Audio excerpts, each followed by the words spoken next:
Hi guys and welcome back to the vlog. This is the last episode before my trip to Vegas. Actually tomorrow morning I'm heading to Vegas with my girlfriend. I'm pretty excited, I can't wait to be there, and yeah, I just finished the vlog you will see in a few seconds. So have fun with this one and have fun with the old intro for last time, because there will be a new one if I'm back home. So have fun.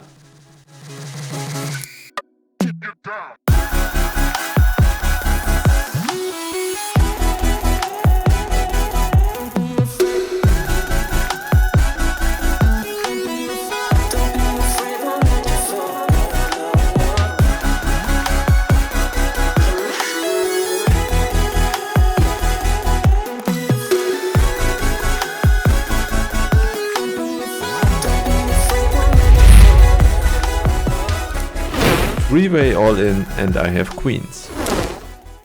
Hello people, and we are back at our bread and butter steaks. Another 2-2 session it is. Most of the time we are only 6-handed here in this session, so we mix in some PLO hands just to keep things interesting. But here in one of the first hands I'm in the cutoff with ace-10 offsuit. The hijack raises to 7 and I'm next to act, and I decide to take the aggressive route and 3-bet to 21. The small blind calls, and yeah, that gives the hijack a very good price to call as well. We see a nice flop of 10-8-5 rainbow. Both of my opponents check to me and I bet 32 here. Only the hijack calls and we go to a turn in form of an offsuit 6. The hijack checks to me again, and here I take a non-standard line and check back to my opponent. He is a somewhat aggressive player who likes to check raise on turns like this because the board gets more and more connected, and maybe I underwrap my hand here a little bit and hope for a blank turn, which indeed comes in form of the deuce of diamonds. And our opponent in the hijack don't let us down and he bets 65. Of course I call here when I check the turn and he instamax. So we take down a first nice pot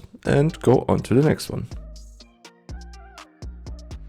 One orbit later we are in the cutoff again and we see one limp before me and I raise to 10 with my pocket 5s. Only 3 players behind us call and we see an ugly flop of queen jack 9. Even worse, under the gun donk leads for 15 and yeah, there is no other option to fold, and that's what I do. In the next one we upgrade our pocket pair to pocket 10s. We are in the big blind and we see a raise from the cutoff to 6. The button and the small blind call, and here I want to squeeze, I raise it up to 35. Only the small blind calls and we see a flop of ace king 5 with 2 diamonds. He checks to me and this is a very good board for my range that I want to c-bet even with 10s, and that's what I do. I bet 25 and luckily for us our opponent folds and we take down this one.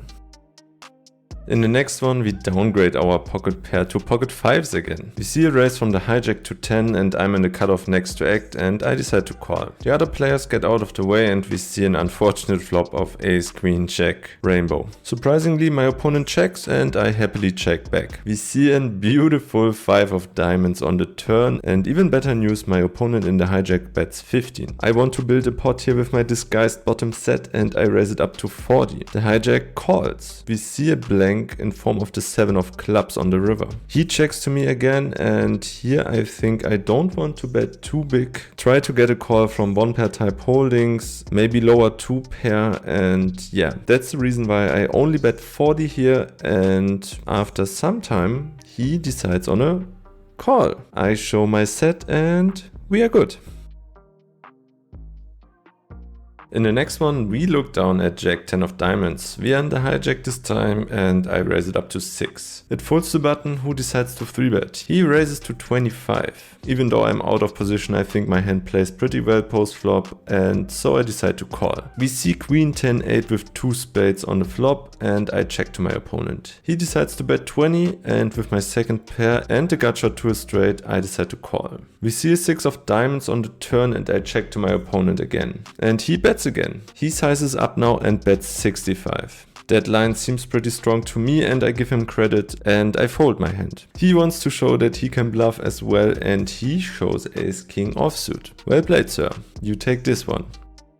As I mentioned at the beginning, we mix it up sometimes here and play some orbits of PLO. In this hand I have king, king, 6, 5 with diamonds, and we see a button still to 5. The big blind raises to 20, I decide to call, and it folds to the button who 3 bets to 85. The big blind calls and I feel kind of forced to call here. Even my hand is pretty mediocre, but we are kind of deep, and actually I don't really know what I'm doing at PLO, so I decide to call. We see a flop of jacks, 7, 6 rainbow, and yeah. The big blind immediately pots, I fold, and the button goes all in. I don't know the result anymore, but it shows PLO can rip your bankroll and your stack very fast.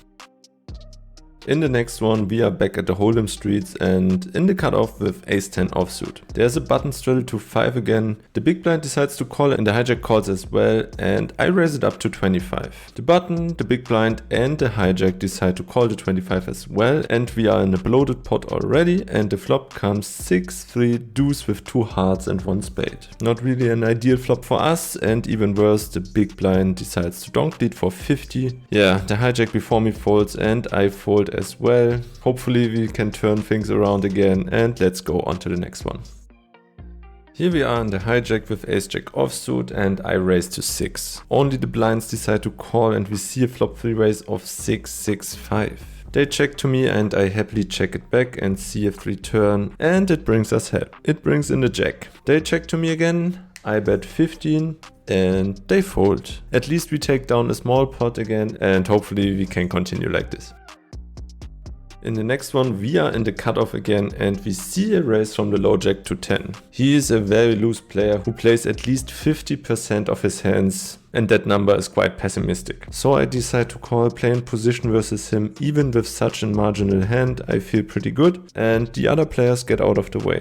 We see a flop of king, 6, deuce, rainbow. Not much going on for me, but my opponent decides to check. I check it back and we see a 3 turn, and it brings in the 9 of hearts. There's a backdoor flush draw on board and I have the gut shot to the straight now, and after he bets 15 to me, I decide to call here one time. I can't imagine he is that strong, and we have equity with our gut shot, and maybe if he slows down I can steal this pot away on the river, and let's go to a river. The river brings in the ace of spades. Not really the best card for us. This card should definitely help my opponent more often than it helps me, but surprisingly he checks to me. I only have queen high here and my opponent showed some weakness, so I try to take a stab at it and bluff here. I bet 40 and not so much time goes by and my opponent finds a fold.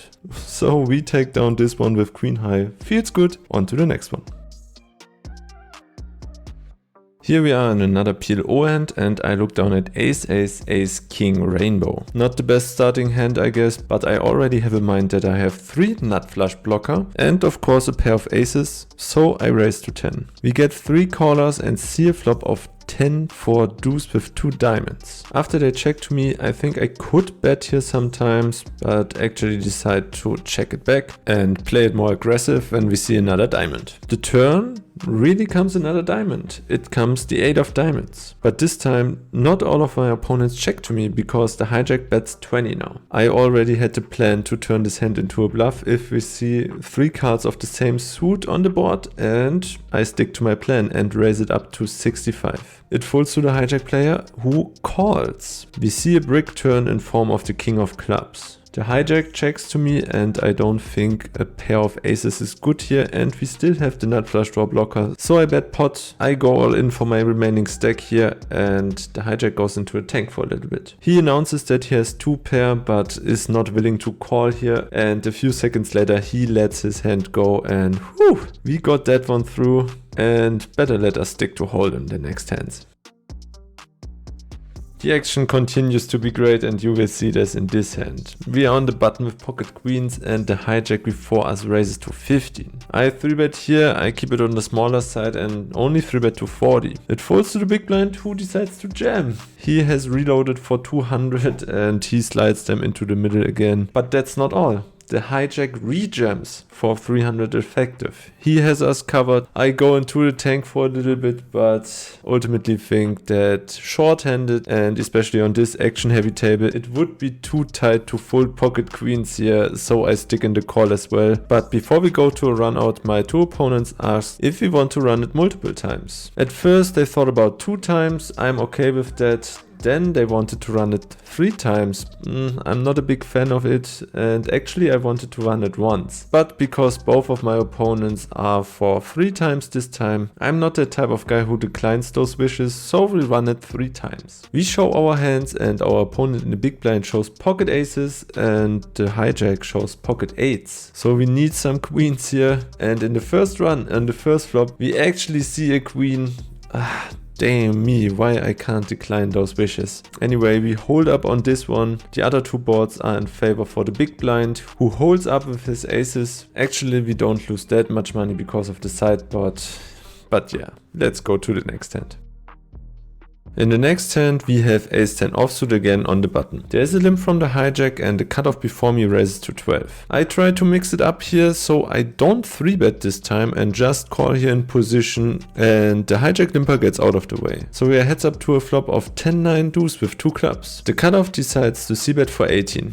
I call with my top pair, top kicker here, and we see another 9 on the turn. The cutoff checks to me this time, and I think I can go for value here, so I bet 40. He calls, and we see the jack of clubs on the river. So it completes the obvious front door flush draw, and some straights get there as well. My opponent decides to check again to me, and I'm not sure if I can go for thin value here. I don't like the jack of clubs at all because it completes so many draws, so I decide to check back. I roll over ace-10, not sure if I'm good, but we are good.